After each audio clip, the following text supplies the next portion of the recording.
এই তোমাদের বাবা মেয়ের নমুনা। বাবা তপু, তুমি না বললে হঠাৎ? আমি যদি বলে আসতাম তাহলে আপনাদের ভদ্রতার মুখোশের আড়ালে এই শয়তানের মুখোশটা কখনই ধরতে পারতাম না। তপু, তুমি আমার বাবার সাথে এভাবে কথা বলতে পারো না। নিজের বাবাই বাবা আর অন্যের বাবা বাবা না?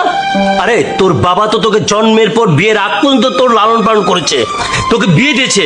আর তোর বিয়ের পর তোর সংসার, তোর স্বামী, তার বাবা মা তোর মৃত্যুর আগ পর্যন্ত তোর দেখাশোনা করবে, তোর ভরণ পোষণ করবে। আরে মানুষ মানুষ কতটা জঘন্য হলে এমন ঘৃণ্যতম কাজ করতে পারে।